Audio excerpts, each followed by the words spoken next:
أعوذ بالله من الشيطان الرجيم بسم الله الرحمن الرحيم حاميم والكتاب المبين إنا أنزلناه في ليلة مباركة إنا كنا منذرين فيها يفرق كل أمر حكيم أمرا من عندنا إنا كنا مرسلين رحمة من ربك إنه هو السميع العليم رب السماوات والأرض وما بينهما إن كنتم موقنين لا إله إلا هو يحيي ويميت ربكم ورب آبائكم الأولين بل هم في شك يلعبون. سورۃ الدخان. سورہ دخان مکہ میں نازل ہوئی اور اس میں 59 آیتیں ہیں اور 3 رکوع. شروع اللہ کے نام سے جو بے حد مہربان نہایت رحم والا ہے. قسم ہے اس کتاب واضح کی، ہم نے اس کو اتارا ایک برکت کی رات میں. ہم ہیں کہہ سنانے والے، اسی میں جدا ہوتا ہے ہر کام جانچا ہوا، حکم ہو کر ہمارے پاس سے. ہم ہیں بھیجنے والے رحمت سے تیرے رب کی، وہی ہے سننے جاننے والا. رب آسمانوں کا اور زمین کا اور جو کچھ ان کے بیچ ہے، اگر تم کو یقین ہے. کسی کی بندگی نہیں سوائے اس کے جلاتا ہے اور مارتا ہے. رب تمہارا اور رب تمہارے اگلے باپ دادوں کا کوئی نہیں، وہ دھوکے میں ہیں کھیلتے. خلاصہ تفسیر. آمین. اس کے معنی اللہ کو معلوم ہے. قسم ہے اس کتاب واضح المانی کی کہ ہم نے اس کو لوح محفوظ سے آسمان دنیا پر ایک برکت والی رات یعنی شب قدر میں اتارا ہے، کیونکہ ہم بوجہ شفقت کے اپنے ارادے میں اپنے بندوں کو آگاہ کرنے والے تھے. یعنی ہم کو یہ منظور ہوا کہ ان کو مضرتوں سے بچا لینے کے لیے خیر و شر پر مطلع کر دیں. یہ قرآن کو نازل کرنے کا مقصد تھا. آگے اس شب کے برکات و منافع کا بیان ہے کہ اس رات میں ہر حکمت والا معاملہ ہماری پیشی سے حکم صادر ہو کر طے کیا جاتا ہے. یعنی سال بھر کے معاملات جو سارے کے سارے ہی حکمت پر مبنی ہوتے ہیں، جس طرح انجام دینے اللہ کو منظور ہوتے ہیں، اس طریقے کو متعین کر کے ان کی اطلاع متعلقہ فرشتوں کو کر کے ان کے سپرد کر دیے جاتے ہیں.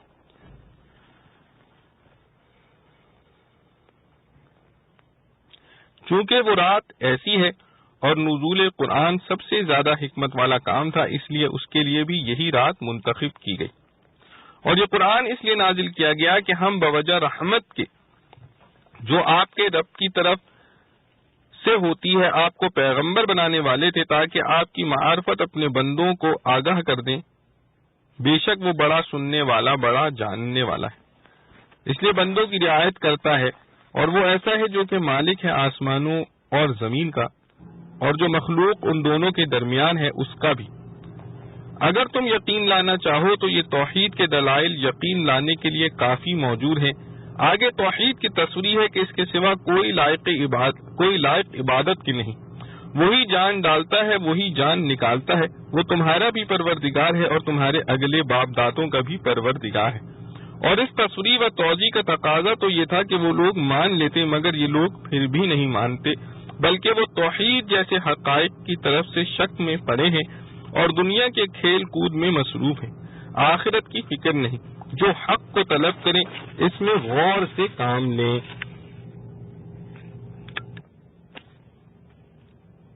معارف و مسائل، فضیلت سورت۔ حضرت ابو ہریرہ رضی اللہ عنہ سے روایت ہے کہ رسول اللہ صلی اللہ علیہ وسلم نے فرمایا کہ جو شخص جمعہ کی رات میں سورہ دخان پڑھ لے تو صبح کو اس کے گناہ معاف ہو چکے ہوں گے۔ اور حضرت امامہ رضی اللہ عنہ سے روایت ہے کہ رسول اللہ صلی اللہ علیہ وسلم نے فرمایا کہ جس شخص نے جمعہ کی رات یا دن میں سورہ دخان پڑھ لی تو اللہ تعالیٰ اس کے لیے جنت میں گھر بنائیں گے۔ آیات مذکورہ میں قرآن کی عظمت اور بعض خاص صفات کا بیان ہے۔ والکتاب المبین، یعنی واضح کتاب سے مراد قرآن ہے۔ اس آیت میں اللہ تعالیٰ نے قرآن کی قسم کھا کر ارشاد فرمایا ہے کہ اس کو ہم نے ایک مبارک رات میں نازل فرمایا، جس کا مقصد غافل انسانوں کو بیدار کرنا ہے۔ اسی طرح کی قسم انہی الفاظ کے ساتھ سورہ زخرف کے شروع میں بھی گزر چکی ہے، وہاں اس کا بیان آ چکا ہے۔ لیلۃ مبارکۃ سے مراد جمہور مفسرین کے نزدیک شب قدر ہے، جو رمضان مبارک کے آخری عشرے میں ہوتی ہے۔ اس رات کو مبارک فرمانا اس لیے ہے کہ اس رات میں اللہ تعالیٰ کی طرف سے اپنے بندوں پر بے شمار خیرات و برکات نازل ہوتی ہیں، اور قرآن کریم کا شب قدر میں نازل ہونا قرآن کی سورہ قدر میں تصریح کے ساتھ آیا۔ اِنَّا أَنزَلْنَاهُ فِي لَيْلَةِ الْقَدْرِ، اس سے ظاہر ہوا کہ یہاں بھی لیلہ مبارکہ سے مراد شب قدر ہی ہے۔ اور ایک حدیث میں رسول اللہ صلی اللہ علیہ وسلم سے یہ بھی منقول ہے کہ اللہ تعالیٰ نے جتنی کتابیں ابتدائے دنیا سے آخر تک اپنے انبیاء علیہ السلام پر نازل فرمائی ہیں، وہ سب کی سب ماہ رمضان المبارک ہی کی مختلف تاریخوں میں نازل ہوئی۔ حضرت قتادہ نے بروایت واصلہ رضی اللہ عنہ نقل کیا ہے کہ رسول اللہ صلی اللہ علیہ وسلم نے فرمایا کہ صحف ابراہیم علیہ السلام رمضان کی پہلی تاریخ میں، تورات رمضان کی چھٹی تاریخ میں، زبور 12ویں میں، انجیل 18ویں میں، اور قرآن 24 تاریخ گزرنے کے بعد یعنی 25ویں شب میں نازل ہوا۔ قرآن کے شب قدر میں نازل ہونے کا مطلب یہ ہے کہ لوح محفوظ سے پورا قرآن سمائے دنیا پر اسی رات میں نازل کر دیا گیا تھا، پھر 23 سال کی مدت میں تھوڑا تھوڑا رسول اللہ صلی اللہ علیہ وسلم پر نازل ہوتا رہا۔ اور بعض حضرات نے فرمایا کہ ہر سال میں جتنا قرآن نازل ہونا مقدر ہوتا تھا، اتنا ہی شب قدر میں لوح محفوظ سے سمائے دنیا پر نازل کر دیا جاتا تھا۔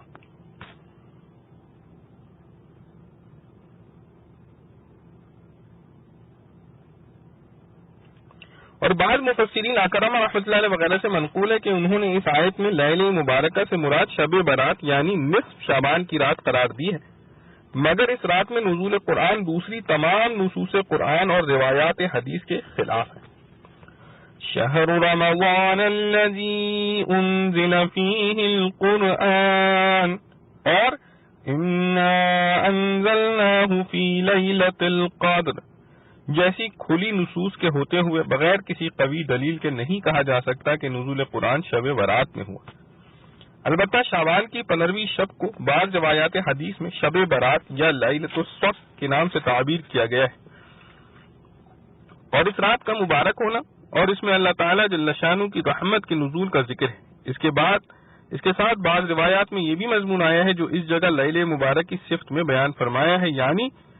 فیہا یفرق کل امر حکیم امرا من عندنا، یعنی اس رات میں ہر حکمت والے معاملے کا فیصلہ ہماری طرف سے کیا جاتا ہے، جس کے معنی حضرت ابن عباس رضی اللہ عنہ نے یہ بیان فرمائے ہیں کہ یہ رات جس میں نزول قرآن ہوا یعنی شب قدر، اسی میں مخلوقات کے متعلق تمام اہم امور جن کے فیصلے اس سال میں اگلی شب قدر تک واقع ہونے والے ہیں طے کیے جاتے ہیں کہ کون کون اس سال میں پیدا ہوں گے، کون کون آدمی اس میں مریں گے، کس کو کس قدر رزق اس سال میں دیا جائے گا۔ یہی تفسیر دوسرے ائمہ تفسیر حضرت قتادہ رحمۃ اللہ علیہ، مجاہد رحمۃ اللہ علیہ، حسن رحمۃ اللہ علیہ وغیرہ ہم سے بھی منقول ہے۔ اور مہدوی نے فرمایا کہ معنی اس کے یہ ہیں کہ تمام فیصلے جو تقدیر الہی میں پہلے ہی سے طے شدہ تھے، اس رات میں متعلقہ فرشتوں کے سپرد کر دیے جاتے ہیں، کیونکہ قرآن و سنت کی دوسری نصوص اس پر شاہد ہے کہ اللہ تعالیٰ نے یہ فیصلے انسان کی پیدائش سے بھی پہلے ازل ہی میں لکھ دیے تھے۔ تو اس رات میں ان کے طے کرنے کا حاصل یہی ہو سکتا ہے کہ قضاء و قدر کی تنفیذ جن فرشتوں کے ذریعے ہوتی ہے، اس رات میں یہ سالانہ احکام ان کے سپرد کر دیے جاتے ہیں۔ چونکہ بعض روایات حدیث میں شب بارات یعنی شعبان کی 15ویں شب کے متعلق بھی آیا ہے کہ اس میں آجال و ارزاق کے فیصلے لکھے جاتے ہیں، اس لیے بعض حضرات نے آیت مذکورہ میں لیلہ مبارک کی تفسیر لیلۃ البرات سے کر دی ہے، مگر یہ صحیح نہیں، کیونکہ یہاں اس رات میں نزول قرآن کا ذکر سب سے پہلے ہے اور اس کا رمضان میں ہونا قرآن کی نصوص سے متعین ہے۔ اور شب برات کے متعلق جو یہ مضمون بعض روایات میں آیا ہے کہ اس میں ارزاق وغیرہ کے فیصلے ہوتے ہیں، اول تو ابن کثیر رحمۃ اللہ علیہ نے اس کے متعلق فرمایا کہ یہ روایت مرسل ہے اور ایسی روایت نصوص صریحہ کے مقابلے میں قابل اعتماد نہیں ہو سکتی۔ اسی طرح قاضی ابو بکر رحمۃ اللہ علیہ بن عربی نے فرمایا کہ نصف شعبان کی رات کے بارے میں کوئی قابل اعتماد روایت ایسی نہیں جس سے ثابت ہو کہ رزق اور موت و حیات کے فیصلے اس رات میں ہوتے ہیں، بلکہ انہوں نے فرمایا کہ اس رات کی فضیلت میں بھی کوئی قابل اعتماد حدیث نہیں آئی، لیکن روح المعانی میں ایک بلا سند روایت حضرت ابن عباس رضی اللہ عنہ سے اس مضمون کی نقل کی ہے کہ رزق اور موت و حیات وغیرہ کے فیصلے نصف شعبان کی رات میں لکھے جاتے ہیں اور شب قدر میں فرشتوں کے حوالے کیے جاتے ہیں۔ اگر یہ روایت ثابت ہو تو اس طرح دونوں قول میں تطبیق ہو سکتی ہے، ورنہ اصل بات جو ظاہر قرآن اور حدیث صحیحہ سے ثابت ہے وہ یہی ہے کہ سورہ دخان کی آیت میں لیلہ مبارک اور فیہا یفرق وغیرہ کے سب الفاظ شب قدر ہی کے متعلق ہیں۔ رہا شب برات کی فضیلت کا معاملہ تو وہ ایک مستقل معاملہ ہے جو بعض روایات حدیث میں منقول ہے، مگر وہ اکثر ضعیف ہیں، اسی لیے قاضی ابو بکر بن عربی رحمۃ اللہ نے اس رات کی کسی فضیلت سے انکار کیا ہے۔ لیکن شب برات کی فضیلت کی روایات اگرچہ باعتبار سند کے ذوق سے خالی نہیں، لیکن تعدد طرق اور تعدد روایات سے ان کو ایک طرح کی قوت حاصل ہو جاتی ہے، اس لیے بہت سے مشائخ نے ان کو قبول کیا ہے، کیونکہ فضائل اعمال میں ضعیف روایات پر عمل کر لینے کی بھی گنجائش ہے۔ واللہ اعلم۔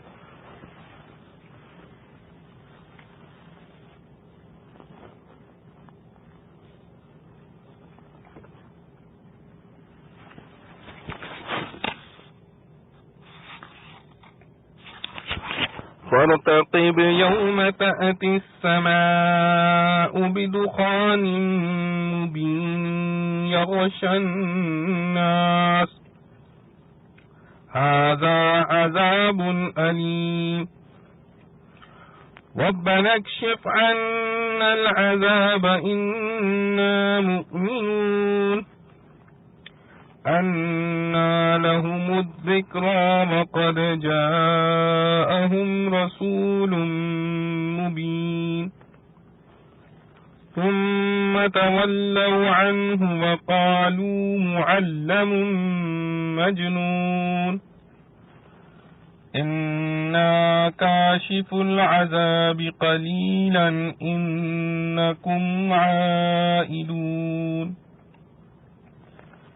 يوم نبطش البطشة الكبرى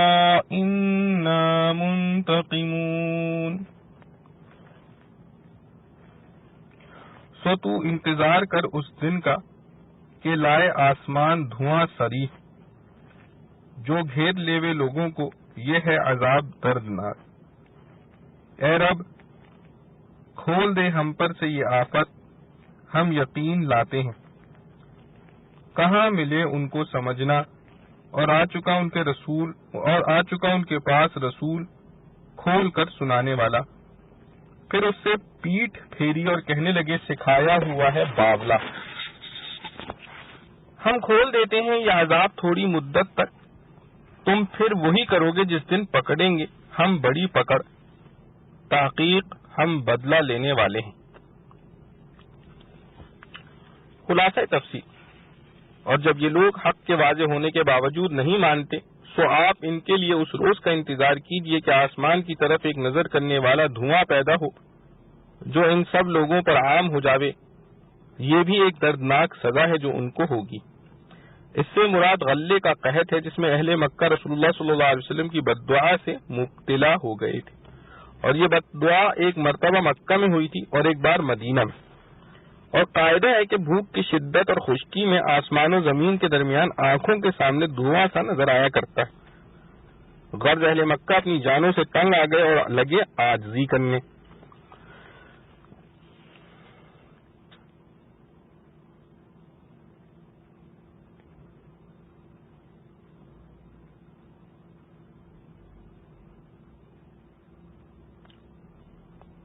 چنانچہ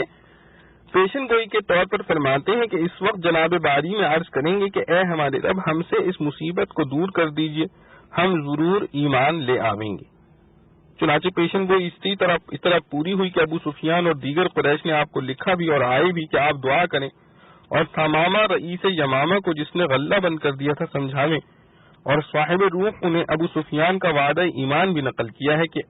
آگے ان کے اس وعدے کا صدق دل سے نہ ہونا ارشاد فرماتے ہیں کہ ان کو اس سے کب نصیحت ہوتی ہے جس سے ان کے ایمان کی توقع کی جاوے، حالانکہ اس کے قبل ان کے پاس ظاہر شان کا پیغمبر آیا، یعنی جس کی شان نبوت ظاہر تھی، پھر بھی یہ لوگ اس سے سرتابی کرتے رہے اور یہی کہتے رہے کہ کسی دوسرے بشر کا سکھایا ہوا ہے اور دیوانہ ہے۔ بس جب اتنے بڑے رسول کے آنے پر جس کے دلائل رسالت میں کوئی تعویل ہی نہیں ہو سکتی، یہ لوگ ایمان نہیں لائے، تو قحط کے ہونے پر جس میں بے انصاف آدمی یہ بھی احتمال نکال سکتا ہے کہ یہ ایک معمولی واقعہ ہے جو طبعی اسباب کے تحت ہوا ہے اور کفر کی سزا نہیں ہے، کب ایمان لانے کی امید ہے؟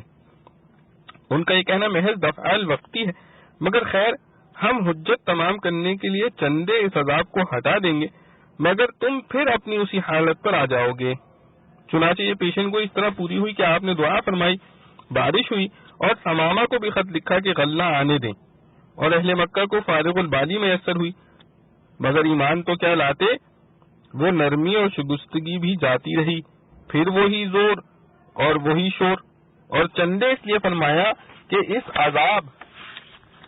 کے ٹلنے کی مدت صرف دنیاوی زندگی تک ہے، پھر مرنے کے بعد جو مصیبت آئے گی اس کا کہیں خاتمہ نہیں۔ چنانچہ ارشاد ہے کہ جس روز ہم بڑی سخت پکڑ پکڑیں گے اس روز ہم پورا بدلہ لے لیں گے، یعنی آخرت میں پوری سزا ہوگی۔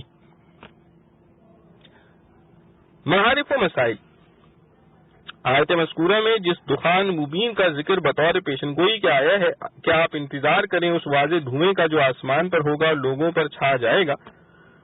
اس کے متعلق حضرات صحابہ و تابعین سے 3 قول منقول ہیں۔ اول یہ کہ یہ علامات قیامت میں سے ایک علامت ہے جو قیامت کے بالکل قریب واقع ہوگی۔ یہ قول حضرت علی مرتضی رضی اللہ عنہ اور ابن عباس رضی اللہ عنہ، ابن عمر رضی اللہ عنہ، ابو ہریرہ رضی اللہ عنہ اور زید بن علی رضی اللہ عنہ اور حسن بصری رحمۃ اللہ علیہ، ابن ابی ملیکہ رحمۃ اللہ علیہ وغیرہ کا ہے۔ اور حضرت ابو سعید خدری رضی اللہ عنہ اور حذیفہ بن اسید غفاری رضی اللہ عنہ سے قول مرفوعاً بھی روایت کیا گیا ہے جس کی تفصیل آگے آتی ہے۔ دوسرا قول یہ ہے کہ پیشن گوئی واقع ہو چکی ہے اور اس کا مصداق مکہ مکرمہ کا تحت ہے، جو رسول اللہ صلی اللہ علیہ وسلم کی بددعا سے ان پر مسلط ہوا تھا۔ وہ بھوکوں مرنے لگے، مردار جانور تک کھانے لگے، آسمان پر بجائے بارش بادل کے ان کو دھواں نظر آتا تھا۔ یہ قول حضرت عبداللہ بن مسعود رضی اللہ عنہ وغیرہ کا ہے۔ تیسرا قول یہ ہے کہ اس دخان سے مراد وہ گرد و غبار ہے جو فتح مکہ کے روز مکہ مکرمہ کے آسمان پر چھا گیا تھا۔ یہ قول عبد الرحمن عارج وغیرہ کا ہے۔ زیادہ معروف پہلے ہی 2 قول ہیں۔ تیسرے قول کے متعلق ابن کثیر رحمۃ اللہ نے فرمایا ھذا القول غریب جدا بل منکر، باقی دونوں کا ذکر احادیث صحیحہ میں آیا ہے۔ روح المعانی نے دوسرے قول کو ترجیح دی ہے اور مذکور صدر خلاصہ تفسیر بیان القرآن میں اسی کو اختیار کیا گیا ہے۔ ابن کثیر رحمۃ اللہ علیہ اور قرطبی رحمۃ اللہ علیہ سے پہلے قول کی ترجیح معلوم ہوتی ہے، واللہ عالم۔ دونوں اقوال کی روایات حسب ذیل ہیں۔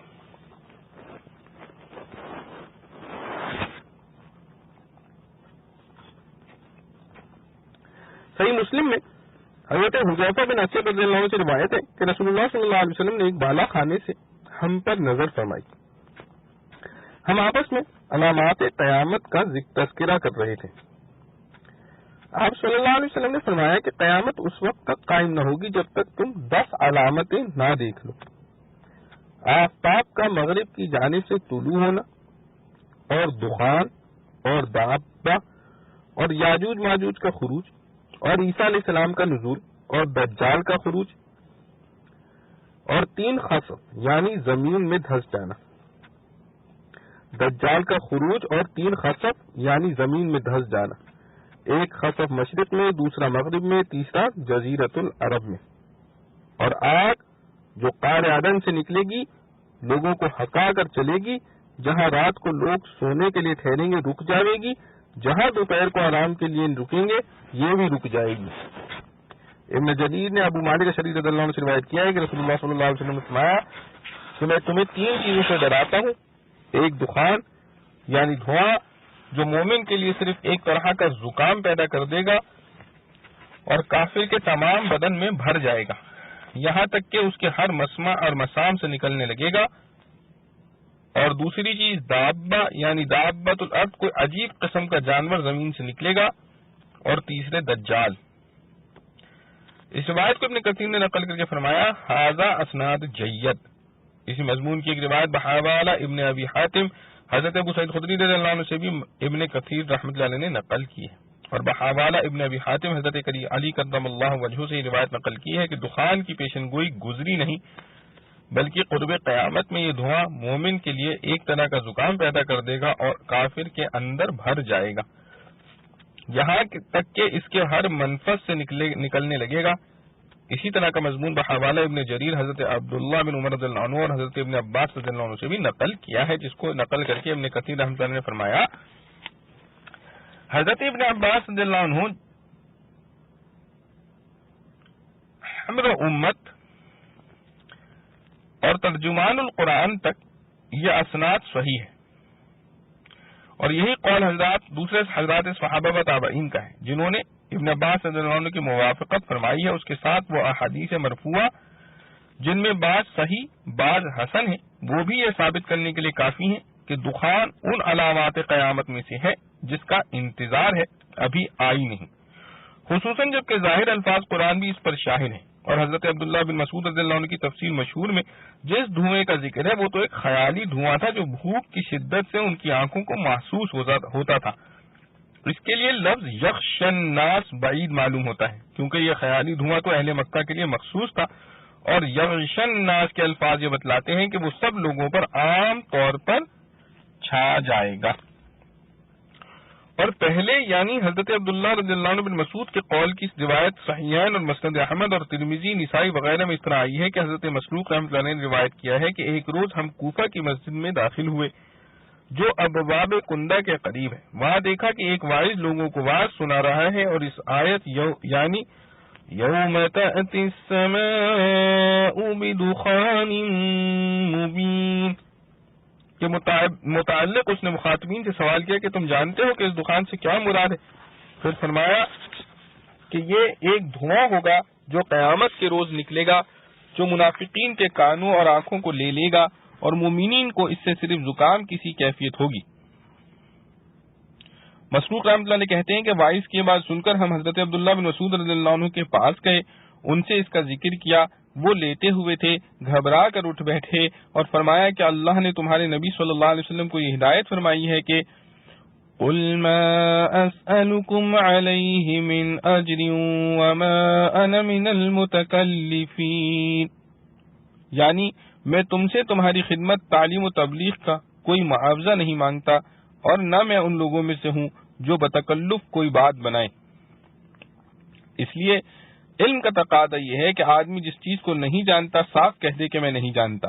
اس کا علم اللہ ہی کو ہے، تکلف سے بات نہ بناوے۔ پھر فرمایا کہ اب تمہیں اس آیت کی تفسیر کا ایک واقعہ سناتا ہوں۔ وہ یہ ہے کہ جب قریش نے رسول اللہ صلی اللہ علیہ وسلم کی دعوت اسلام کو قبول کرنے سے انکار اور اپنے کفر پر اصرار کیا تو رسول اللہ صلی اللہ علیہ وسلم نے ان کے لیے بددعا فرمائی کہ یا اللہ ان پر ایسا قحط ڈال دے جیسا کہ آپ نے یوسف علیہ السلام کے زمانے میں ڈالا تھا۔ اس بددعا کا اثر یہ ہوا کہ یہ لوگ شدید قحط میں مبتلا ہو گئے، یہاں تک کہ ہڈیاں اور مردار جانور تک کھانے لگے۔ یہ لوگ آسمان کی طرف نظریں اٹھاتے تھے تو دھوئیں کے سوا کچھ نظر نہیں آتا تھا، اور ایک روایت میں ہے کہ ان کا کوئی آدمی آسمان کی طرف نظر اٹھاتا تو بھوک کی شدت سے اس کو دھواں نظر آتا تھا، دھواں سا نظر آتا تھا۔ اس کے بعد عبداللہ بن مسعود رضی اللہ عنہ نے استدلال میں یہ آیت تلاوت فرمائی فَارْتَقِبْ يَوْمَ تَأْتِي السَّمَاءُ بِدُخَانٍ مُبِينٍ۔ جب واقعہ پیش آیا تو لوگ رسول اللہ صلی اللہ علیہ وسلم کی خدمت میں حاضر ہوئے اور درخواست کی کہ اپنے قبیلہ مدر کے لیے اللہ سے بارش کی دعا کریں ورنہ سب ہلاک ہو جاویں گے۔ رسول اللہ صلی اللہ علیہ وسلم نے دعا فرمائی تو اللہ نے بارش دے دی۔ اس پر یہ آیت نازل ہوئی انا کاشف العذاب قلیلا انکم عائلون، یعنی ہم تمہارے اس عذاب کو چند روز کے لیے ہٹائے لیتے ہیں، مگر جب تم مصیبت سے نکل جاؤ گے تو پھر اپنے کفر کی طرف لوٹ جاؤ گے۔ چنانچہ ایسا ہی ہوا، پھر وہ اپنے پچھلے حال کی طرف لوٹ گئے تو اللہ تعالی نے یہ آیت نازل فرمائی، یوم نبطش البطشۃ الکبری انا منتقمون، یعنی جس دن ہم سخت پکڑیں گے اس دن سے ڈرو۔ پھر ابن مسعود رضی اللہ عنہ نے فرمایا کہ یہ بطشہ کبرا یعنی بڑی سخت پکڑ غزوہ بدر میں ہو چکی۔ حضرت عبداللہ بن مسعود رضی اللہ عنہ نے یہ واقعہ نقل کرنے کے بعد فرمایا کہ 5 چیزیں گزر چکی ہیں، یعنی دخان، روم، قمر، بطشہ، لذاب۔ دخان سے مراد اس تفسیر پر مکہ کا قحط ہے، اور روم سے مراد وہ پیشن گوئی ہے جو سورہ روم میں ان کے غلبے کے متعلق آئی ہے، وَهُم مِّن بَعْدِ غَلَبِهِمْ سَيَغْلِبُونَ۔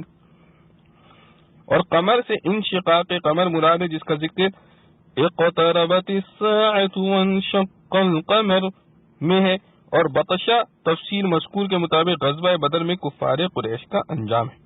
اور لزام سے اشارہ اس آیت کی طرف ہے فَسَوْفَ يَكُونُ لِزَامًا۔ آیات مذکورہ میں غور کیجئے تو ان میں چند پیشن گوئیاں ہیں۔ اول، دھوئیں کا آسمان پر ظاہر ہونا اور سب لوگوں پر چھا جانا۔ دوسرے، مشرکین کا اس عذاب سے عاجز آ کر ایمان کا وعدہ کر کے اللہ سے دعائیں مانگنا۔ تیسرے، ان کے وعدے کا جھوٹا ہونا اور بعد میں مکر جانا۔ چوتھے، اللہ تعالیٰ کا ان کے جھوٹے وعدے پر بھی بطور اتمام حجت کے کچھ عرصے کے لیے ان سے عذاب کا ہٹا دینا اور یہ جتلا دینا کہ تم اس وعدے پر قائم نہ رہو گے۔ پانچویں، پھر دوبارہ ان کو سخت پکڑ میں پکڑ لینا۔ حضرت عبداللہ بن مسعود رضی اللہ عنہ کی تفسیر کے مطابق یہ سب کی سب پیشن گوئیاں پوری ہو چکی۔ پہلی 4 تو مکہ والوں پر قحط شدید مسلط ہونے اور پھر اس کے رفع ہونے کے دوران پوری ہوئی، اور 5ویں غزوہ بدر میں پوری ہو گئی۔ لیکن اس تفسیر پر ظاہر الفاظ قرآنی سے یہ بعید معلوم ہوتا ہے کہ بھوک کی شدت کے سبب آسمان پر خیالی دھواں نظر آنے کو قرآن کریم نے تأتی السماء اور دخان مبین اور یغشی الناس کے الفاظ سے تعبیر کیا ہو،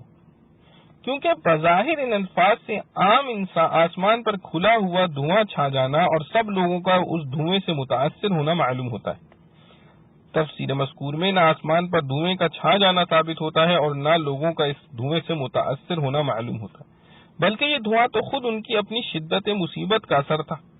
اسی لیے حافظ ابن کثیر رحمۃ اللہ علیہ نے ظاہر قرآن کے مطابق اس کو ترجیح دی کہ یہ دخان مبین علامات قیامت میں سے ہے، اور اس کو ترجیح اس لیے بھی ہے کہ وہ روایات مرفوعہ سے ثابت ہے۔ یہ صرف حضرت عبداللہ بن مسعود رضی اللہ عنہ کا اپنا قول ہے، مگر اس تفسیر پر بظاہر اِنَّا كَاشِفُ الْعَذَابَ قَلِيلًا إِنَّكُمْ عَائِدُونَ سے یہ اشکال ہوتا ہے کہ قیامت میں تو کفار سے کوئی عذاب نہیں ہٹایا جائے گا، یہاں چند روز کے لیے عذاب ہٹا دینے کا ذکر کیسے درست ہوگا؟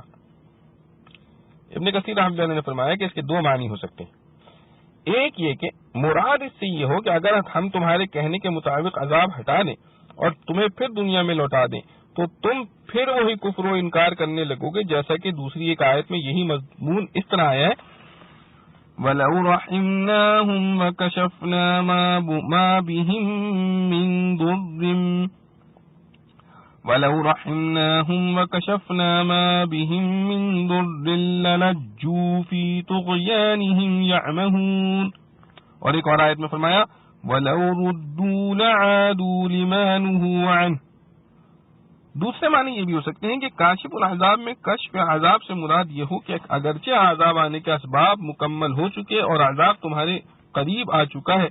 مگر کچھ روز کے لیے ہم اس کو مؤخر کر دیتے ہیں، جیسا کہ قوم یونس علیہ السلام کے بارے میں آیا ہے کشفنا عنہم العذاب، حالانکہ قوم یونس علیہ السلام پر عذاب آ نہیں چکا تھا، صرف آثار عذاب نظر آئے تھے، اس کو کشف عذاب سے تعبیر کر دیا گیا۔ خلاصہ یہ ہے کہ اگر دخان کی پیشن گوئی کو علامات قیامت میں شمار کیا جائے تو کاشف العذاب کے الفاظ سے اس پر بھی کوئی اشکال نہیں رہتا، اور اس تفسیر پر یوم نبطش البطشۃ الکبری سے مراد روز قیامت کی پکڑ ہوگی۔ حضرت عبداللہ بن مسعود رضی اللہ عنہ کی تفسیر میں جو غزوہ بدر کی پکڑ کو فرمایا ہے وہ اپنی جگہ صحیح ہے، وہ بھی ایک پکڑ سخت ہی تھی، لیکن اس سے یہ لازم نہیں آتا کہ آگے قیامت میں اس سے بڑی پکڑ نہ ہو، اور اس میں بھی کچھ بہت معلوم نہیں ہوتا کہ قرآن کریم نے کفار مکہ کو ایک آنے والے عذاب سے ان آیات میں ڈرایا ہے، اس کے بعد جو بھی عذاب ان پر آیا اس کو کسی درجے میں اس کا مصداق سمجھ کر صحابہ کرام رضوان اللہ علیہ مجمعین نے ان آیات کا ذکر فرما دیا، جس سے اس کے علامات قیامت میں سے ہونے کی نفی نہیں ہوتی، جیسا کہ روح المعانی میں علامہ سفارینی کی کتاب البحر الزاخرہ کے حوالے سے البحور الزاخرہ کے حوالے سے خود حضرت ابن مسعود رضی اللہ عنہ سے روایت کیا ہے، دخان دو ہیں، ایک گزر چکا یعنی قحط مکہ کے وقت، اور دوسرا جو باقی ہے وہ آسمان اور زمین کی درمیانی فضا کو بھر دے گا، اور مومن کو اس سے صرف زکام کی کیفیت پیدا ہوگی اور کافر کے تمام منافذ کو پھاڑ ڈالے گا۔ اس وقت اللہ تعالی یمن کی طرف سے جنوبی ہوا بھیج دیں گے جو ہر مومن کی روح قبض کر لے گی، اور کفار شرار الناس باقی رہ جائیں گے۔ اگرچہ صاحب روح المعانی نے اپنی مختار تفسیر کے مطابق اس روایت کی صحت کے متعلق اپنے شک کا اظہار کیا ہے، مگر یہ روایت ثابت ہو جائے تو ظواہر قرآن اور روایات مرفوعہ کے ساتھ کوئی تعارض نہیں رہتا۔ واللہ سبحانہ وتعالی عالم۔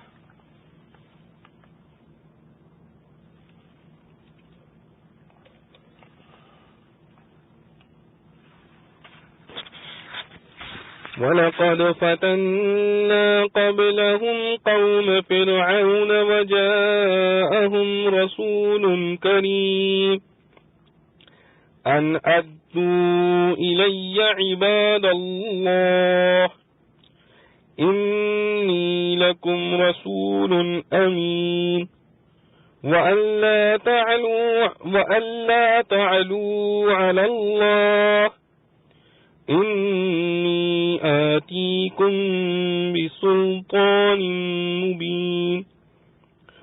وَإِنِّي عُذْتُ بِرَبِّي وَرَبِّكُمْ أَن تَرْجُمُونِ وَإِن لَّمْ تُؤْمِنُوا لِي فَاعْتَزِلُونِ فَدَعَا رَبَّهُ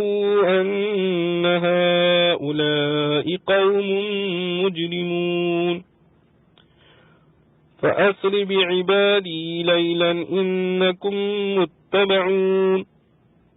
وَاتْرُكِ الْبَحْرَ رَهْوًا إِنَّهُمْ جُندٌ مُغْرَقُونَ كَمْ تَرَكُوا مِنْ جَنَّاتٍ وَعُيُونٍ وَزُرُوعٍ وَمَقَامٍ كَرِيمٍ وَنَعْمَةٍ كَانُوا فِيهَا فَاكِهِينَ كَذَلِكَ وَأَوْرَثْنَاهَا قَوْمًا آخَرِينَ فَمَا بَكَتْ عَلَيْهِمُ السَّمَاءُ وَالْأَرْضُ وَمَا كَانُوا مُنظَرِينَ وَلَقَدْ نَجَّيْنَا بَنِي إِسْرَائِيلَ مِنَ الْعَذَابِ الْمُهِينِ مِنْ فِرْعَوْنَ إِنَّهُ كَانَ عَالِيًا مِنَ الْمُسْرِفِينَ وَلَقَدِ اخْتَرْنَاهُمْ عَلَى عِلْمٍ عَلَى الْعَالَمِينَ وَآتَيْنَاهُمْ مِنَ الْآيَاتِ مَا فِيهِ بَلَاءٌ مُبِينٌ۔ اور جانچ چکے ہیں ہم ان سے پہلے فرعون کی قوم کو، اور آیا ان کے پاس رسول عزت والا کہ حوالے کرو میرے بندے خدا کے، میں تمہارے پاس آیا ہوں بھیجا ہوا معتبر، اور یہ کہ چڑھے نہ جاؤ اللہ کے مقابل، میں لاتا ہوں تمہارے پاس سند کھلی ہوئی، اور میں پناہ لے چکا ہوں اپنے رب اور تمہارے رب کی اس بات سے کہ تم مجھ کو سنسار کرو، اور اگر تم نہیں یقین کرتے مجھ پر تو مجھ سے پرے ہو جاؤ۔ پھر دعا کی اپنے رب سے کہ یہ لوگ گنہگار ہیں، پھر لے نکل رات سے میرے بندوں کو، البتہ تمہارا پیچھا کریں گے، اور چھوڑ جا دریا کو تھما ہوا، البتہ وہ لشکر ڈوبنے والے ہیں، بہت سے چھوڑ گئے باغ اور چشمے اور کھیتیاں اور گھر خاصے اور آرام کا سامان جس میں باتیں بنایا کرتے تھے، یوں ہی ہوا اور وہ سب ہاتھ لگا دیا ہم نے ایک دوسری قوم کے، پھر نہ رویا ان پر آسمان اور زمین اور نہ ملی ان کو ڈھیل، اور ہم نے بچا نکالا بنی اسرائیل کو ذلت کی مصیبت سے جو فرعون کی طرف سے تھی، بے شک وہ تھا چڑھ رہا حد سے بڑھ جانے والا، اور ان کو ہم نے پسند کیا جان بوجھ کر جہاں کے لوگوں سے، اور دی ہم نے ان کو نشانیاں جن میں تھی مدد صریح۔ خلاصہ تفسیر، اور ہم نے ان سے پہلے قوم فرعون کو آزمایا تھا، اور وہ آزمائش یہ تھی کہ ان کے پاس ایک معزز پیغمبر یعنی موسیٰ علیہ السلام آئے تھے۔ پیغمبر کے آنے سے آزمائش یہ ہوتی ہے کہ کون ایمان لاتا ہے اور کون نہیں لاتا، اور انہوں نے آ کر فرعون اور فرعون کی قوم سے فرمایا کہ ان اللہ کے بندوں یعنی بنی اسرائیل کو جن کو تم نے طرح طرح کی تکالیف میں پھنسا رکھا ہے میرے حوالے کر دو، اور ان سے دست بردار ہو جاؤ کہ میں جہاں اور جس طرح مناسب ہوں ان کو آزاد کر کے رکھوں۔ میں تمہاری طرف خدا کا فرستادہ ہو کر آیا ہوں اور دیانت دار ہوں، کوئی بات وحی سے کمی بیشی نہیں کرتا ہوں، جو حکم ہوتا ہے پہنچاتا ہوں، بس تم کو ماننا چاہیے۔ اور یہ بھی فرمایا کہ تم خدا سے سرکشی مت کرو۔ اوپر حق العباد کا امر تھا اور یہاں حق اللہ کا۔ میں تمہارے سامنے ایک واضح دلیل اپنی نبوت کی پیش کرتا ہوں، مراد اس سے معجزہ عصا و ید بیضا ہے۔ اور جب فرعون اور اہل فرعون نے نہ مانا بلکہ باہم مشورہ آپ کے قتل کا ہوا، اس وقت آپ نے سن کر فرمایا کہ میں اپنے پروردگار اور تمہارے پروردگار کی پناہ لیتا ہوں اس سے کہ تم لوگ مجھ کو پتھر وغیرہ سے قتل کرو، اور اگر تم مجھ پر ایمان نہیں لاتے تو مجھ سے الگ ہی رہو، یعنی مجھے تکلیف پہنچانے کے در پہ مت ہو، کیونکہ مجھ کو تو کوئی نقصان نہ پہنچے گا، مجھ سے اللہ کا وعدہ ہے۔ فَلَا يَصِلُونَ إِلَيْكُمَا،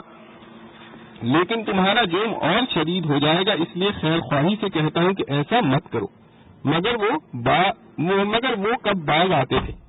تب موسیٰ علیہ السلام نے اپنے رب سے دعا کی کہ یہ بڑے سخت مجرم لوگ ہیں کہ جرائم سے باز نہیں آتے، اب ان کا فیصلہ کر دیجیے۔ ارشاد ہوا کہ ہم نے دعا قبول کی اور ان کے فیصلے کا وقت آ گیا، تو اب میرے بندوں یعنی بنی اسرائیل کو تم رات ہی رات میں لے کر چلے جاؤ، کیونکہ تم لوگوں کا فرعون کی طرف سے تعاقب بھی ہوگا، اس لیے رات میں نکل جانے سے اتنی دور تو نکل جاؤ گے کہ یہ تعاقب کر کے تم کو پا نہ سکے، اور اثناء سفر میں جو دریا حائل ہوگا تم اس دریا کو اول عصا مارنا کہ وہ خشک ہو کر رستہ دے دے گا، پھر پار ہونے کے بعد جب اس کو اسی حالت پر دیکھو تو فکر نہ کرنا کہ اسی طرح فرعون بھی شاید پار ہو جائے گا،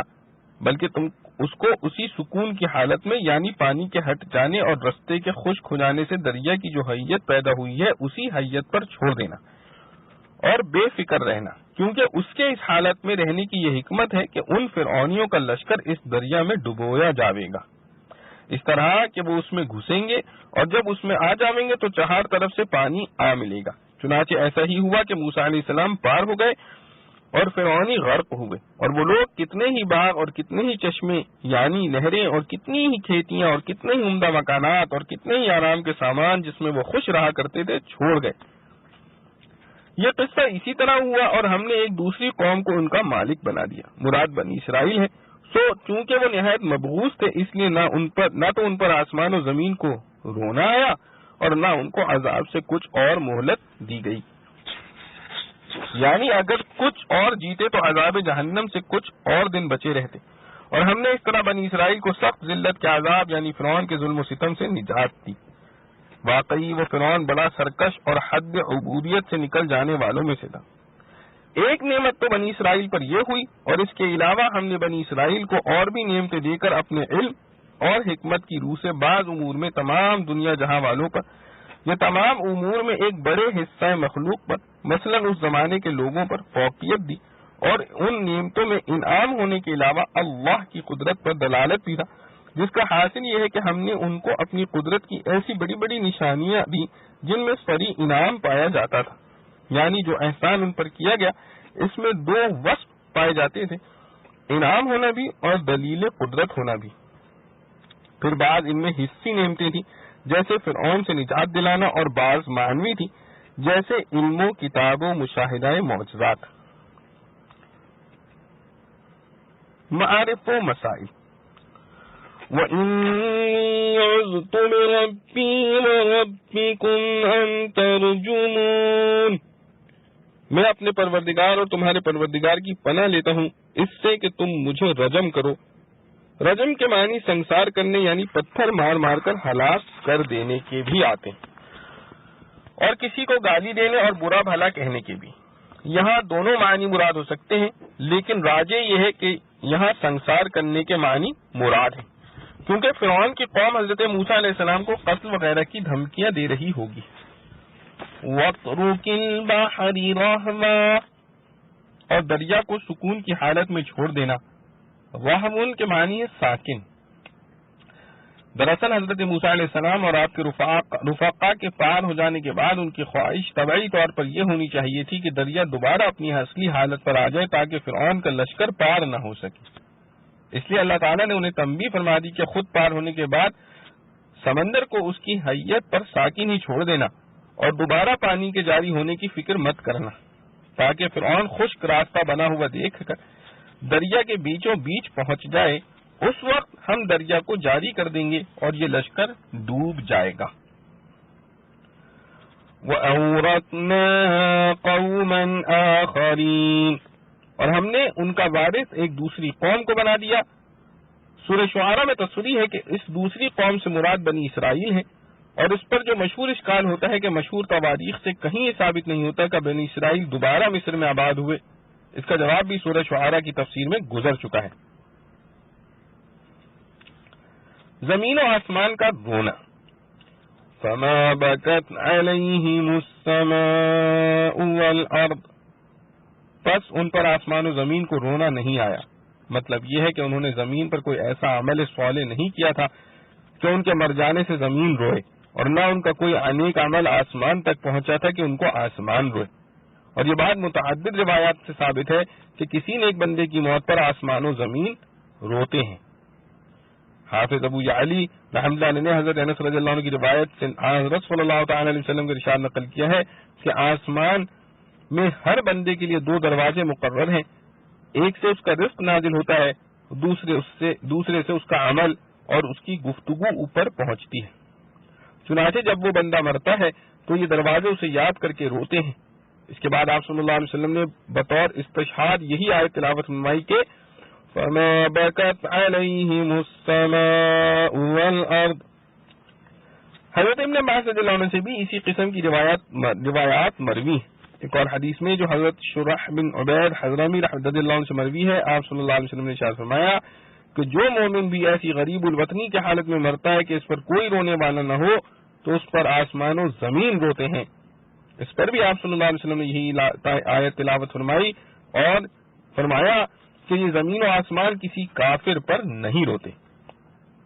حضرت علی رضی اللہ عنہ سے بھی منقول ہے کہ انہوں نے نیک آدمی کے مرنے پر آسمان و زمین کے رونے کا ذکر فرمایا۔ اور بعض حضرات نے آیت کے الفاظ کو مجاز و استعارہ قرار دیا ہے اور کہا ہے کہ آسمان و زمین کا حقیقتاً رونا مراد نہیں، بلکہ مقصد یہ ہے کہ ان کا وجود ایسا ناقابل التفات تھا کہ اس کے ختم ہو جانے سے پر کسی کو افسوس نہیں ہوا۔ لیکن مذکورہ روایات کی روشنی میں راجح یہی معلوم ہوتا ہے کہ یہاں آسمان و زمین کا حقیقتاً رونا مراد ہے، کیونکہ جب آیت کے حقیقی معنی ممکن ہے اور روایات سے بھی ان کی تائید ہوتی ہے تو خواہ خواہ اسے مجاز و استعارہ پر محمول کرنے کی کوئی ضرورت نہیں۔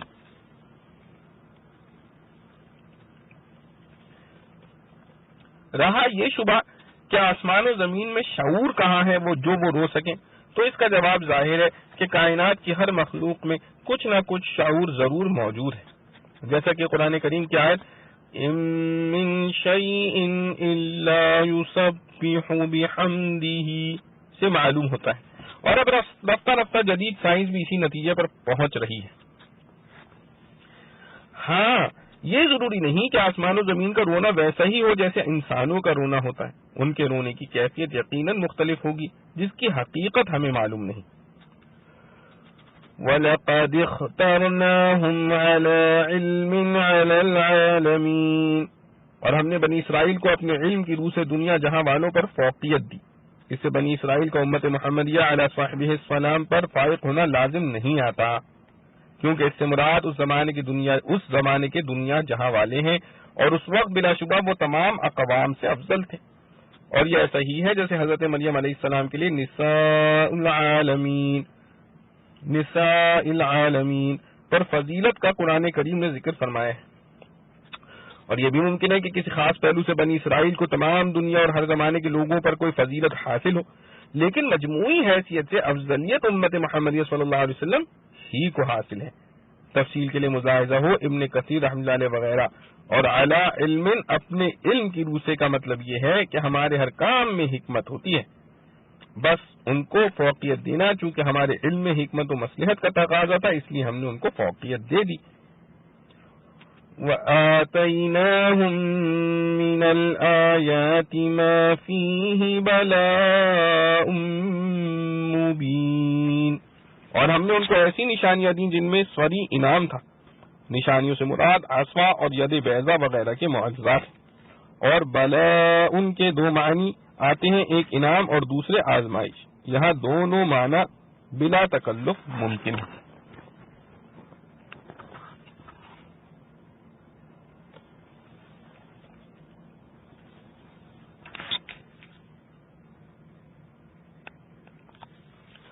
إن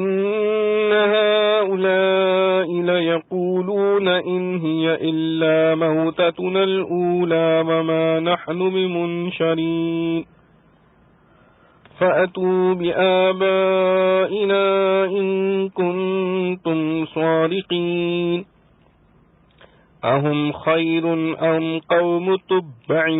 والذين من قبلهم أهلكناهم إنهم كانوا مجرمين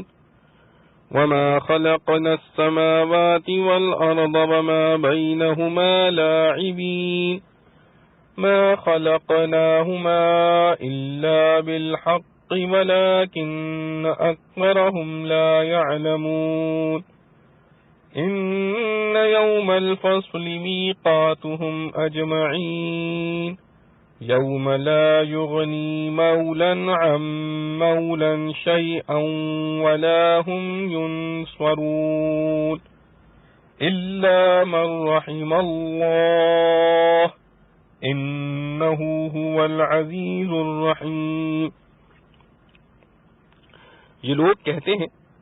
اور کچھ نہیں، ہمارا یہی مرنا ہے پہلا، اور ہم کو پھر اٹھنا نہیں۔ بھلا لے تو آؤ ہمارے باپ دادوں کو اگر تم سچے ہو، بھلا یہ بہتر ہیں یا تبع کی قوم اور جو ان سے پہلے تھے؟ ہم نے ان کو غارت کر دیا، بے شک وہ تھے گنہگار۔ اور ہم نے جو بنایا آسمان اور زمین اور جو ان کے بیچ ہے، کھیل نہیں بنایا ان کو تو بنایا ہم نے ٹھیک کام پر، بہت لوگ نہیں سمجھتے۔ تحقیق فیصلے کا دن وعدہ ہے ان سب کا، جس دن کام نہ آئے کوئی رفیق کسی رفیق کے کچھ بھی، اور نہ ان کو مدد پہنچے مگر جس پر رحمت کرے اللہ، بے شک وہی ہے زبردست رحم والا۔ خلاصہ تفسیر، یہ لوگ قیامت کی وعیدیں سن کر قیامت کا انکار کرتے ہیں اور کہتے ہیں کہ آخر حالت بس یہی ہمارا دنیا کا مرنا ہے اور ہم دوبارہ زندہ نہ ہوں گے۔ مطلب یہ کہ آخر حالت وہ اخروی زندگی نہیں بلکہ یہ دنیاوی موت ہی آخر حالت ہے، جس کے بعد کچھ ہونا نہیں۔ اے مسلمانوں، اگر تم آخرت کے دعوے میں سچے ہو تو انتظار کون کرے؟ ابھی ہمارے باپ دادوں کو زندہ کرا کے لا موجود کرو۔ آگے ان کے کفریات پر تحدید ہے کہ ان کو ذرا سوچنا چاہیے کہ یہ لوگ قوت و شوکت میں زیادہ بڑھے ہوئے ہیں یا تبع بادشاہ یمن کی قوم اور جو قومیں ان سے پہلے ہو گزری ہیں، مثلا عاد و ثمود وغیرہ، یعنی یہ قومیں زیادہ بڑی ہوئی تھیں مگر ہم نے ان کو بھی ہلاک کر ڈالا محض اس لیے کہ وہ نافرمان تھے۔ سو یہ لوگ اگر نافرمانی سے باز نہ آئیں گے تو یہ کیوں کر اپنے کو بچا لیں گے؟ اور آگے قیامت کی صحت اور حکمت کا بیان ہے کہ ہم نے آسمانوں اور زمین کو اور جو کچھ ان کے درمیان میں ہے اس کو اس طور پر نہیں بنایا کہ ہم فعل عبث کرنے والے ہوں، بلکہ ہم نے ان دونوں کو ان کی دوسری مخلوقات سمیت کسی حکمت ہی سے بنایا ہے۔ مثلا ان سے ایک تو اللہ تعالی کی قدرت کاملہ پر دلالت ہوتی ہے، دوسرے جزا و سزا کا ثبوت ملتا ہے، لیکن اکثر لوگ نہیں سمجھتے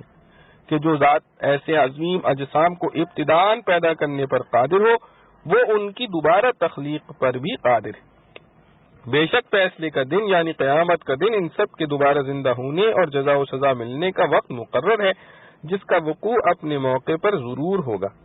آگے قیامت کے کچھ واقعات ہیں، یعنی جس دن کوئی علاقے والا کسی علاقے والے کے ذرا کام نہ آوے گا اور نہ اور ہی کسی کی طرف سے، مثلا ان کے مزعومہ خداؤں کی طرف سے ان کی کچھ حمایت کی جاوے گی، ہاں مگر جس پر اللہ رحم فرما دے کہ رحمت سے اس کے حق میں باری تعالیٰ کی اجازت سے کی گئی سفارش کام آوے گی اور اللہ اس کا ناصر ہوگا، اور وہ اللہ زبردست ہے، کافروں سے انتقام لے گا، مہربان ہے، مسلمانوں پر رحمت فرماوے گا۔ معارف و مسائل۔ فَأْتُوا بِآبَائِنَا إِن كُنتُمْ صَادِقِينَ۔ اگر تم سچے ہو تو ہمارے باپ دادوں کو لا موجود کرو۔ قرآن کریم نے ان کے اس اعتراض کا جواب اس لیے نہیں دیا کہ بالکل ظاہر تھا، اور وہ یہ کہ تمام انسانوں کی دوبارہ زندگی کا دعویٰ آخرت میں کیا جا رہا ہے، اسی وقت اللہ تعالیٰ سب کو زندہ کرے گا۔ دنیا میں موت و حیات قدرت کے مخصوص قوانین اور مصالح کی پابند ہے۔ اگر اللہ تعالیٰ اس وقت کسی کو دوسری زندگی عطا نہیں فرما رہا تو یہ اس بات کی دلیل کیسے بن گئی کہ آخرت میں بھی وہ دوبارہ زندہ نہ کر سکے گا؟ منطقی اصطلاح میں اس جواب کو یوں تعبیر کیا جا سکتا ہے کہ مقید کا عدم وقوع مطلق کے عدم وقوع کو مستلزم نہیں ہو سکتا۔ قوم تبع کا واقعہ۔ اہم خیر ام قوم تبع، کیا یہ لوگ شان و شوکت کے اعتبار سے بڑے ہوئے ہیں یا تبع کی قوم؟ قرآن کریم میں قوم تبع کا ذکر دو جگہ آیا ہے، ایک یہاں اور دوسرے سورہ قوف میں، لیکن دونوں مقامات پر اس کا صرف نام ہی مذکور ہے، کوئی مفصل واقعہ مذکور نہیں۔ اس لیے اس بارے میں مفسرین نے طویل بحثیں کی ہیں کہ اس سے کون مراد ہے۔ واقعہ یہ ہے کہ تبع کسی فرد معین کا نام نہیں بلکہ یمن کے ان حمیری بادشاہوں کا متواتر لقب رہا ہے جنہوں نے ایک عرصے دراز تک یمن کے مغربی حصے کو دارالسلطنت قرار دے کر عرب، شام، عراق اور افریقہ کے بعض حصوں پر حکومت کی۔ اسی لیے تبع کی جمع تبابع آتی ہے اور ان بادشاہوں کو تبابع یمن کہا جاتا ہے۔ یہاں ان تبابع میں سے کون سا تبع مراد ہے، اس بارے میں حافظ ابن کثیر رحمۃ اللہ علیہ کی تحقیق زیادہ راجح معلوم ہوتی ہے کہ اس سے مراد تبع اوسط ہے، جس کا نام اسد ابو قریب بن ملیک رب یمانی ہے۔ یہ بادشاہ حضرت صلی اللہ علیہ وسلم کی بعثت سے کم از کم 700 سال پہلے گزرا ہے اور حمیری بادشاہوں میں اس کی مدت سلطنت سب سے زیادہ رہی ہے۔ اس نے اپنے عہد حکومت میں بہت سے علاقے فتح کیے، یہاں تک کہ سمرقند تک پہنچ گیا۔ محمد بن اسحاق رحمۃ اللہ علیہ کی روایت ہے کہ انہی فتوحات کے دوران وہ ایک مرتبہ مدینہ منورہ کی بستی سے گزرا اور اس پر چڑھائی کا ارادہ کیا۔ اہل مدینہ نے یہ طریقہ اختیار کیا کہ دن کے وقت اس سے جنگ کرتے اور رات کو اس کی مہمانی کرتے۔ اس سے اس کو شرم آئی اور اس نے مدینہ والوں سے لڑائی کا ارادہ منسوخ کر دیا۔ اسی دوران وہاں کے 2 یہودی عالموں نے اسے تنبیہ کی کہ شہر پر اس کا بس نہیں چل سکتا، اس لیے کہ یہ نبی آخر الزماں صلی اللہ علیہ وسلم کا مقام ہجرت ہے۔ چنانچہ وہ ان یہودیوں کو ساتھ لے کر یمن چلا آیا اور ان یہودیوں کی تعلیم و تبلیغ سے متاثر ہو کر اس نے دین موسوی کو قبول کر لیا جو اس وقت دین برحق تھا۔ پھر اس کی قوم بھی اس سے متاثر ہو کر اسلام لے آئی، لیکن اس کی وفات کے بعد یہ قوم پھر گمراہ ہو گئی اور اس نے بت پرستی اور آتش پرستی شروع کر دی، جس کے نتیجے میں ان پر وہ قہر الہی نازل ہوا جس کا مفصل ذکر سورہ سبا میں آ چکا ہے۔ اس واقعے سے ظاہر ہوتا ہے کہ جس تبع کا یہاں ذکر ہے وہ بذات خود اسلام لے آیا تھا، البتہ اس کی قوم بعد میں گمراہ ہو گئی تھی۔ یہی وجہ ہے کہ قرآن کریم میں دونوں جگہ قوم تبع کا ذکر کیا گیا ہے، تبع کا نہیں۔ اس کی تائید حضرت سہل بن سعد رضی اللہ عنہ اور حضرت ابن عباس رضی اللہ عنہ کی روایتوں سے بھی ہوتی ہے، جنہیں ابن ابی حاتم رحمۃ اللہ علیہ، امام احمد رحمۃ اللہ علیہ اور طبرانی رحمۃ اللہ علیہ وغیرہ نے روایت کیا ہے کہ حضور صلی اللہ علیہ وسلم نے ارشاد فرمایا، تبع کو برا بھلا مت کہو اس لیے کہ وہ اسلام لے آیا تھا۔ ما خلقناهما إلا بالحق ولكن أكثرهم لا يعلمون. ہم نے ان دونوں یعنی زمین و آسمان کو کسی حکمت ہی سے بنایا ہے لیکن اکثر لوگ نہیں سمجھتے. مطلب یہ ہے کہ اگر سوچنے سمجھنے والی عقل ہو تو تو آسمان و زمین اور ان کے اندر جو مخلوقات پیدا کی گئی ہیں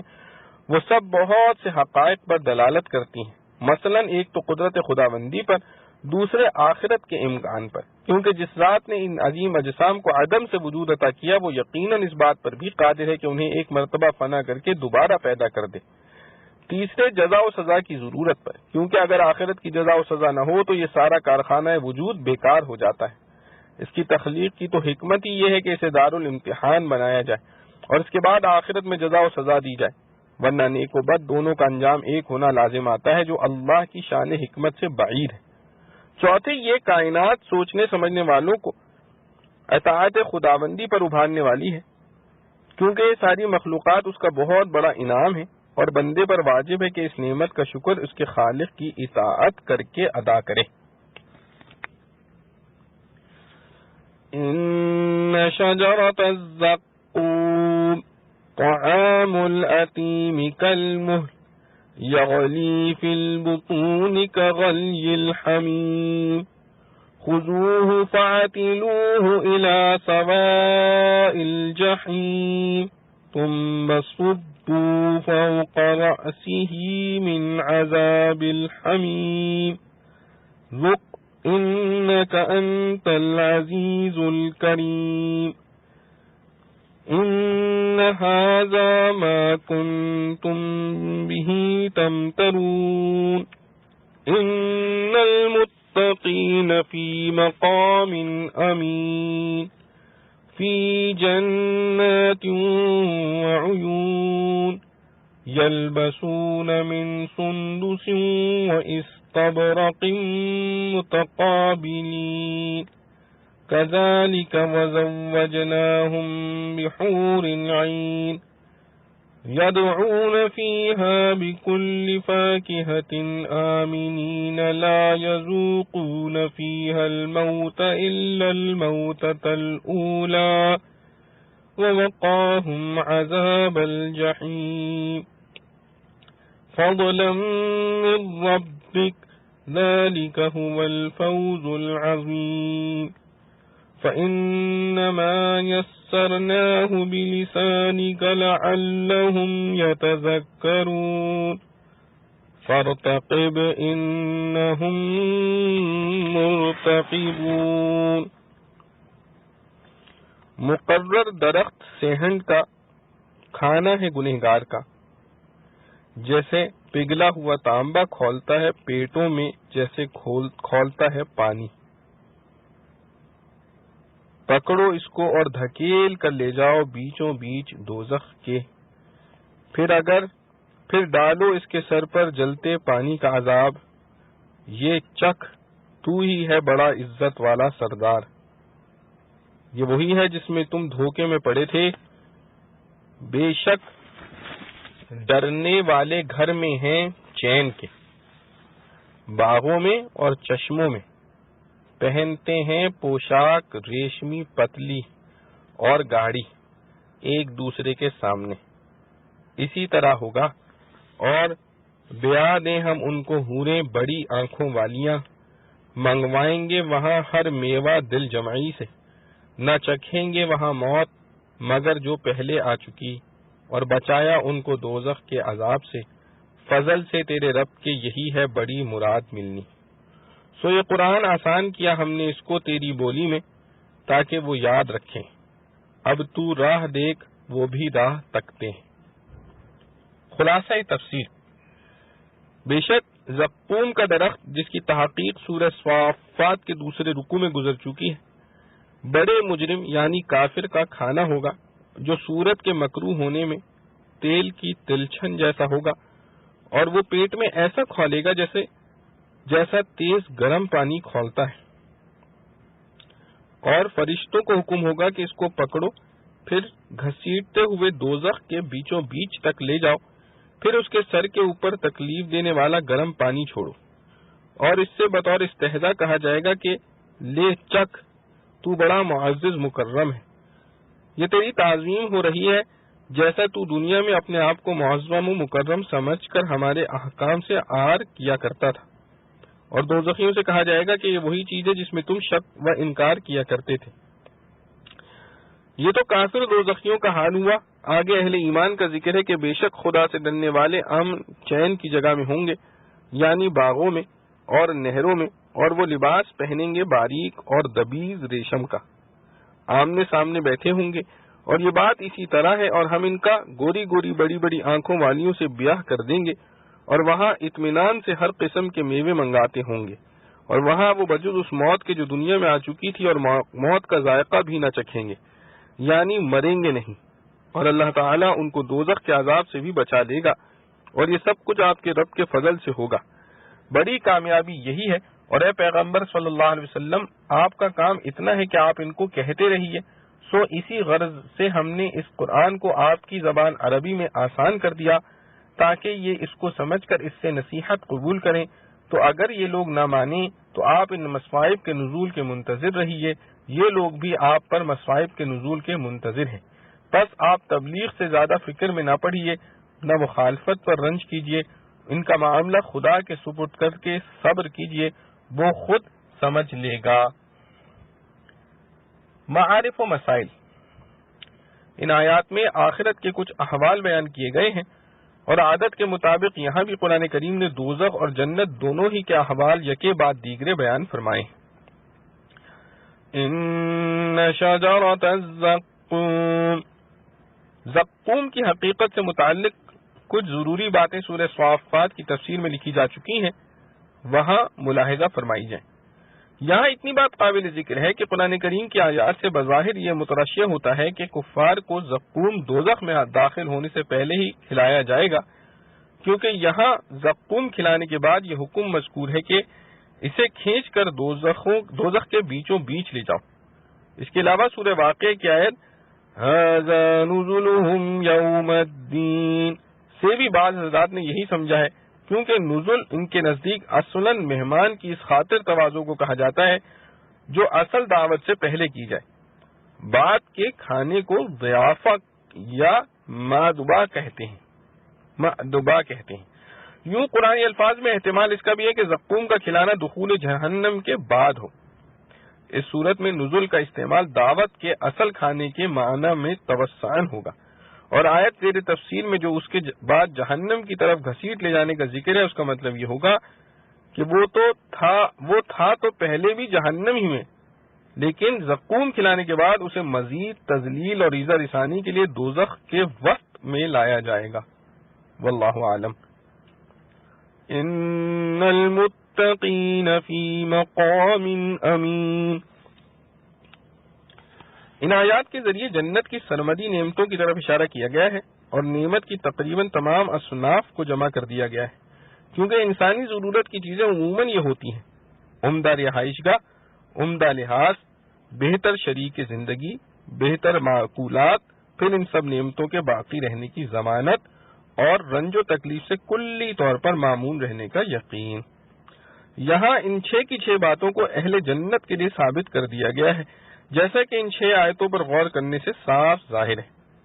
یہاں اہل جنت کی قیام گاہ کو امین، پر امن کہہ کر اس طرف بھی اشارہ فرما دیا گیا ہے کہ انسانی رہائش گاہ کی سب سے قابل تعریف صرف اس کا پر امن یعنی خطرات سے محفوظ ہونا ہے۔